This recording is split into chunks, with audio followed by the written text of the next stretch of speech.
नमस्कार, आप सभी का स्वागत है हमारे यूट्यूब चैनल में। और आज की जो डिबेट है वो बहुत ही ख़ास है, क्योंकि इसमें गरिमा सिंह और राधिका खेड़ा दोनों के बीच अच्छे से बहस हुई है। एक तरफ एक बीजेपी की प्रवक्ता है और एक तरफ एंकर है, और दोनों में आपस में बहुत सारी बहसबाजी हुई वोट के कारण। वोट बैंक जो एंकर है उन्होंने कहा कि राधिका जी से कहा कि आपके घर में मतलब 24-34 वोट कहाँ से आ गए। जो प्रवेश वर्मा है उनके यहाँ 24-34 वोट कहाँ से आ गए।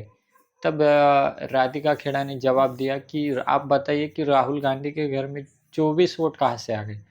तो इसके बारे में बहुत सारी बहसबाजी हो गई, इसलिए ये डिबेट बहुत ही खास है। इसको आपको पूरा देखना है और कमेंट भी करनी है। मंत्री हो, कमलेश पासवान केंद्रीय मंत्री हो, सांसद जयप्रकाश हो, सीपी जोशी सांसद हो, अगर इनके बंगलों से बाकायदा एप्लीकेशन जाएंगी, इसके लिए तो रिस्पॉन्सिबिलिटी बीजेपी के नेता लेंगे कि भाई 4 महीने पहले तक 2 से 4 वोटर थे और बढ़कर 33 हो जाएंगे प्रवेश वर्मा के बंगले पर।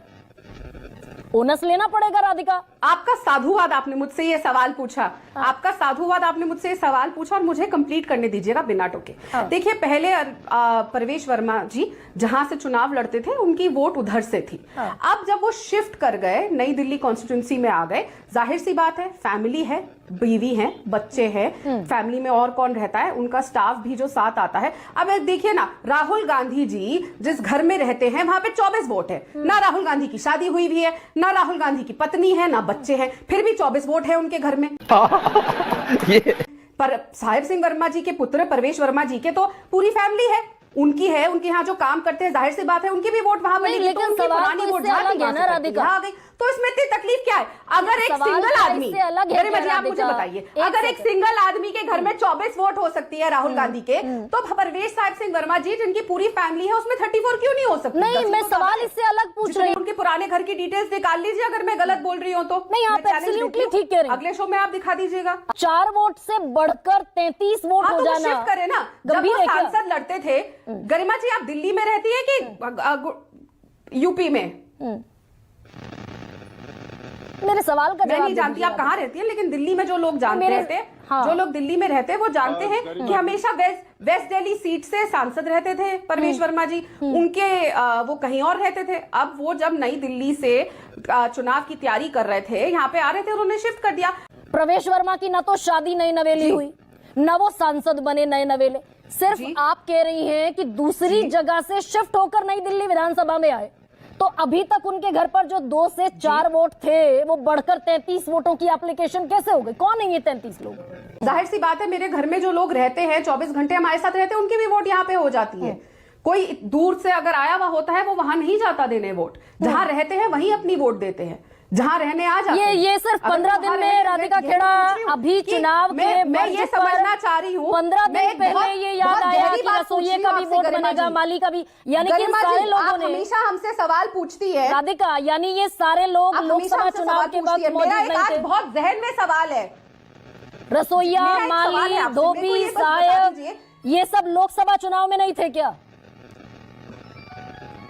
मुझे बस इतना बता दीजिए गरिमा जी, वो 24 लोग कौन हैं जिनकी वोट राहुल गांधी के घर में है? राहुल गांधी अकेले रहते हैं उस घर में?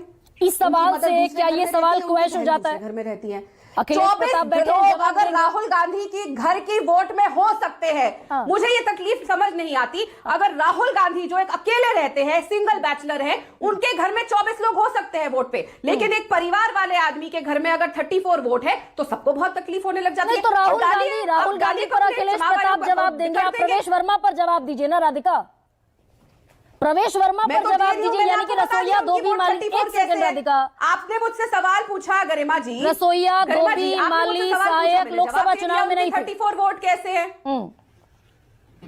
अरे जरूरी है, हो सकता है आज मेरे घर में 4 लोग काम कर रहे हो, परसों 10 करेंगे। कोई कंपल्शन होती है कि 10 की जगह 4 नहीं हो सकते? हो सकता है गरिमा जी, हो सकता है आज आपके घर में 5 वोट हो, अगले चुनाव में 10 हो जाए, तो हम आपसे सवाल करना शुरू कर दे कि कैसे 5 लोग और बढ़ गए।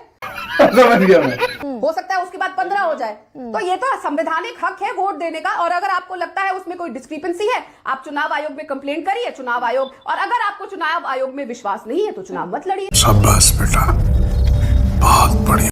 हाँ, तो ये राधिका चुनाव कि आप चुनाव आयोग में भी विश्वास नहीं करेंगे और चुनाव लोग भी बढ़ लड़ेंगे। सकते हैं, बट टाइमिंग हैज इट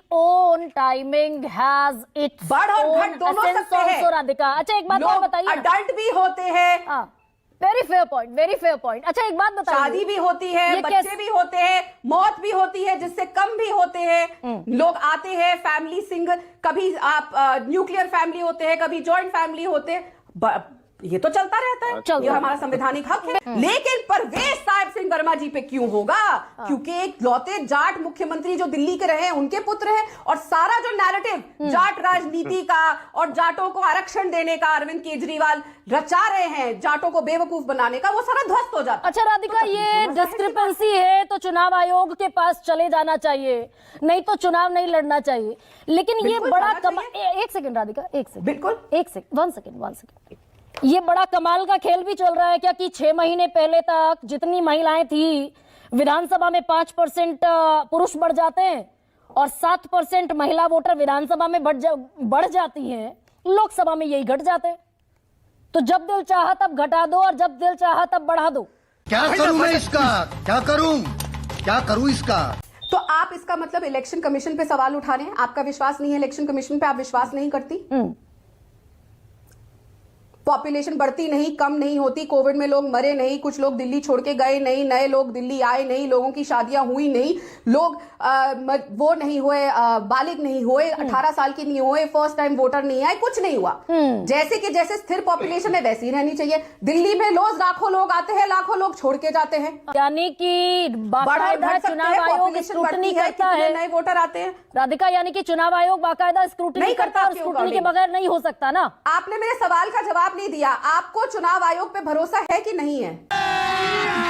अभी मजा आएगा ना भिड़ो। भाई देखिए, मैं as a journalist I am not a party. मेरा आपसे सिंपल सवाल है, आप हमसे सवाल पूछती है, एक सवाल का जवाब आप भी दे दीजिए आज।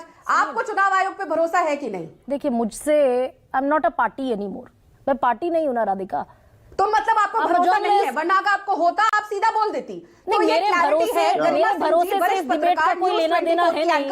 उनको चुनाव आयोग पे भरोसा नहीं है। मैं कुछ और अगर आपको भरोसा होती, आप बेधड़क बोलती कि मुझे भरोसा है, तो आपको साफ सी बात है आपको चुनाव आयोग पे भरोसा नहीं है। आपको आम आदमी पार्टी और कांग्रेस की जो लाइन है उस पे क्लियर है। आपको तो मैं आपको याद दिला दूं, राधिका खेड़ा मुझे अंडर द डॉग खड़ा करने आई है या कांग्रेस को और आम आदमी पार्टी को जवाब देने आई है? राधिका इतना लाउड क्यों होती है राधिका? आप मुझे अंडर द डॉग खड़ा करने आई है या आम आदमी पार्टी को और कांग्रेस को जवाब देने आई है? मैंने तो आपसे सवाल दिल्ली की पूछा, जनता को जवाब देने आई है। चौथा, अच्छा आपसे अगर आप कंटिन्यूसली भारतीय जनता पार्टी के हर प्रवक्ता के बीच में बोलती हैं, जब दूसरा प्रवक्ता बोलता है आप नहीं बोलती, और अगर आपसे ही सवाल अगर मैंने ये पूछ लिया कि आपको चुनाव आयोग में भरोसा है कि नहीं, लाखों लोग आपका शो देख रहे हैं इस समय, तो जानना चाहते हैं कि जिस एंकर का वो शो सुबह शाम देखते हैं, जो चौथा स्तंभ है डेमोक्रेसी का, उनको चुनाव आयोग में भरोसा है कि नहीं? तो एक सवाल अगर मैंने गलत पूछा हो तो आप मुझ पर डिफेमेशन केस कर दीजिए। सवाल का जवाब देती हूं। राधिका खेड़ा 1 सेकेंड, ये हर रोज की तू में राधिका ठीक नहीं लगती। मैं आपके साथ लंबे समय से डिबेट कर रही हूँ। मैंने शायद पहली बार आपसे सवाल किया है, मैंने और एक सवाल अगर जवाब नहीं दे पाई, और मैं आपके हर सवाल का जवाब देती हूं हर बार। अगर एक सवाल मैंने गलत पूछा हो मुझ पर डिफेमेशन केस कर दीजिए। मैं यहाँ तू में की डिबेट में बिल्कुल मुब्तला नहीं होना चाहती, लेकिन आज आप मेरे सवाल का जवाब नहीं दे पाई। अच्छा ये बताइए, चुनाव आयोग निष्पक्ष है? चुनाव आयोग निष्पक्ष है, नहीं हो सकता ना एडिशन और डिलीशन? अभी भी पूछ रही हूँ, एक बार फिर बता दीजिए, क्या आपको चुनाव आयोग में भरोसा है कि नहीं है? नहीं, मैं आपकी पिच पर तो खेलने नहीं उतरूंगी राधिका खेड़ा, ये तो तय है। चुनाव आयोग के रहते हुए, क्योंकि आप, अरे वाह राधिका, चुनाव आपको तो बोलना चाहिए, आपको चुनाव आयोग पे भरोसा है। मैं आपकी पिच पर आकर जवाब देने के लिए बाध्य नहीं हूँ। मैं तो राधिका हैरान खेड़ा, हूँ। अच्छा 1 सेकंड, मैं तो हैरान हूँ, मतलब सिर्फ हम बाध्य हैं, हम सिर्फ बाध्य हैं। अगर हम it's only a one way street, आप बिल्कुल इमरजेंसी की तरह कांग्रेस की काम करेंगी, जो आप चाहेंगी उसी का जवाब। और चुनाव आयोग निष्पक्ष है, अगर आपसे कुछ पूछ लिया या आपकी राय जान ली, राधिका खेड़ा की आवाज थोड़ी धीमी कर दीजिए। Follower of Indira Gandhi, emergency है, मैं तय करूंगी कि कौन क्या पूछेगा, कौन क्या कहेगा। जैसे कि आपने देखा कि गरिमा सिंह और राधिका खेड़ा दोनों में बहुत ही जबरदस्त बहस हुई है। दोनों एक दूसरे को सुनने को तैयार ही नहीं। जैसे कि सिंह जो है वो खेड़ा जी से बहुत सारे सवाल पूछते हैं और राधिका जो है वो भी गरिमा जी को बहुत सारे सवाल पूछती है और दोनों में बहसबाजी होती है। अक्सर बहसबाजी कई मुद्दों को लेकर होती है, कई विकास के मुद्दे होते, कई राजनीति के मुद्दे होते, कई अहम के भी मुद्दे होते। यहाँ पर सीधा-सीधा अहम का टकराव हो गया है, बाकी कुछ भी नहीं है।